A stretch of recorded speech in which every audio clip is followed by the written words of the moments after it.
En la sesión de hoy vamos a empezar a estudiar el movimiento en el plano.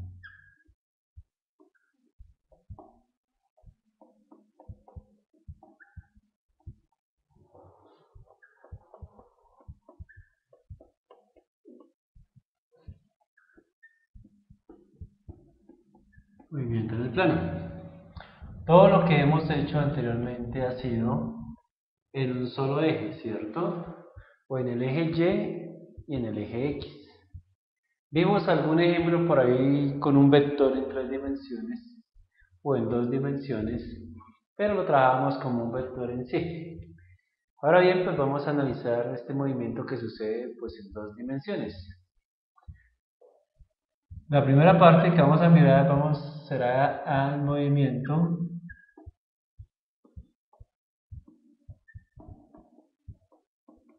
semiparabólico.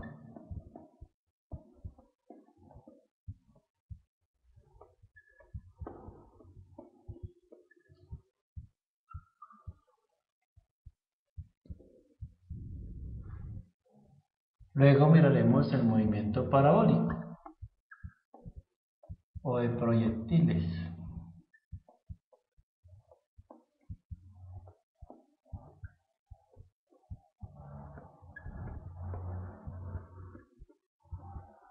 Y haremos un repaso general de lo que es el movimiento circular uniforme, a manera muy general.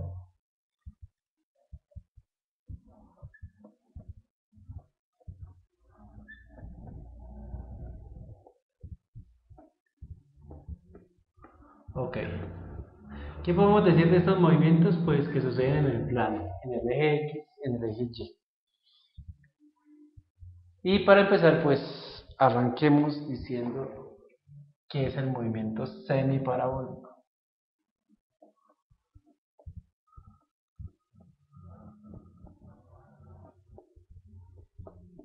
Parabólico. Entonces se dice que es semi porque no alcanza a describir la parábola completa. Es el ejemplo típico de un avión que lleva una velocidad horizontal y un objeto que se cae de una mesa. En términos generales sería el movimiento de la siguiente forma. Un cuerpo que lleva una velocidad inicial en X. ¿Sí ven que no tiene velocidad inicial en Y? Ok, viaja horizontalmente. Y deja caer algo o simplemente algo rueda por su superficie y luego cae a tierra. Lógicamente va a tener una distancia h, en este caso ya la vamos a llamar y, una altura mejor dicho, y va a desplazarse una distancia x horizontal. Para un observador que esté aquí en tierra, le es importante saber la posición de la partícula en cualquier momento. Por decir algo, sus coordenadas x y y, o sea, podemos ubicar fácilmente dónde queda la partícula desde que cayó. Lógicamente también la puedo analizar desde acá, ¿cierto? Pero para un observador en tierra, digamos que necesitamos saber eso, su posición, y necesitamos saber su velocidad, a qué distancia horizontal cae, desde qué altura se lanzó, o cuál fue su velocidad inicial. ¿Cierto? Serían como las preguntas típicas de ese movimiento. Ok. Entonces vamos a empezar a mirar sus formulaciones para resolver los diferentes tipos de problemas. Ok. Entonces volvamos y retomemos. Este es bueno, primero demos unas connotaciones básicas. Vamos a separar lo que es Y y lo que es X. En Y el movimiento se comporta como un movimiento vertical.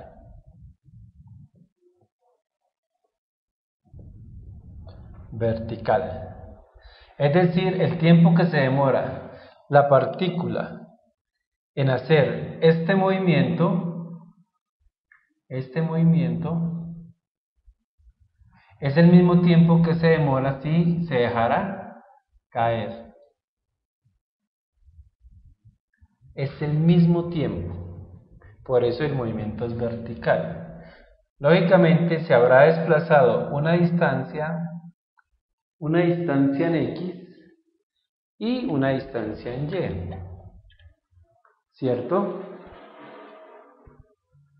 Una distancia X, una distancia Y. Serían esta distancia en X y esta distancia Y en cualquier momento. En X el movimiento es uniforme. ¿Qué significa? Ya lo sabemos, que la velocidad no cambia. El cuerpo mantiene su velocidad en X constante. Su velocidad en X siempre va a ser la misma. Lógicamente estamos analizando que no hay fricción de aire que cambie pues el estado del movimiento. Y es un movimiento vertical que lógicamente su velocidad irá aumentando a medida que va cayendo, ¿cierto? Ok. Entonces partimos de que como solamente lleva velocidad inicial en X, su velocidad inicial en Y es 0. En Y inicialmente no tiene velocidad, porque este ejercicio es para los cuerpos que viajan con velocidad horizontal nomás. Ok. Pues ahora miremos las formulaciones. Entonces, para el eje X, en el eje X dijimos que era movimiento uniforme, ¿cierto? Es un movimiento uniforme. O sea, la única fórmula que me gobierna este movimiento sería que la distancia en X recorrida es igual a la velocidad inicial en X por el tiempo, ¿cierto? Y también sabemos que la velocidad inicial en X es la misma velocidad final en X, partiendo de que el movimiento es un movimiento uniforme. Ahora, para Y. En Y dijimos que era un movimiento vertical, ¿cierto? Pero que su velocidad inicial es 0. Es decir, en nuestras fórmulas del movimiento vertical teníamos que la velocidad inicial en el Y era igual a la velocidad inicial en Y por el tiempo. Analicen que aquí estoy ya especificando sobre qué eje estoy trabajando. Siempre, si es con X, si es con Y, con Y. Entonces tenemos que tener cuidado con esa situación.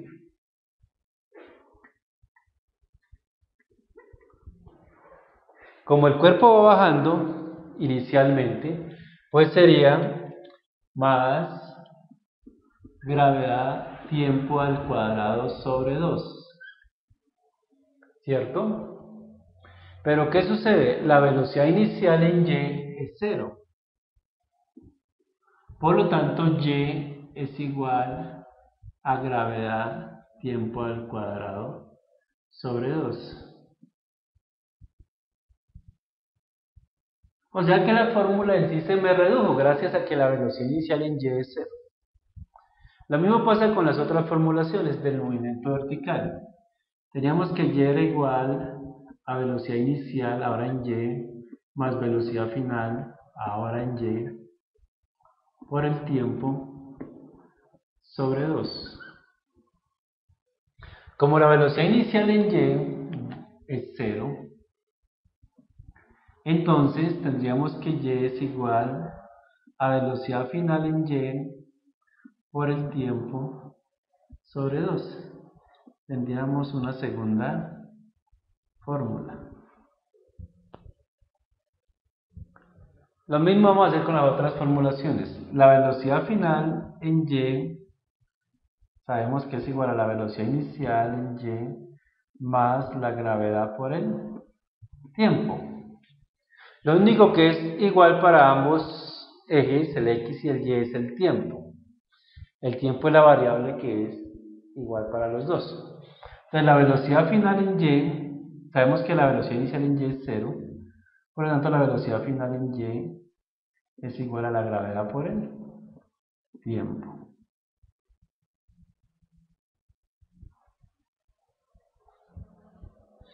También sabemos, por último, hagámoslo acá y empezamos a hacer ejercicios del movimiento, que la velocidad final en y al cuadrado es igual a la velocidad inicial en y al cuadrado, ¿cierto? Más 2 veces la gravedad por la distancia en y, pero la distancia en y la llamamos y, ya no la vamos a llamar d, ya nos toca separar ambos movimientos.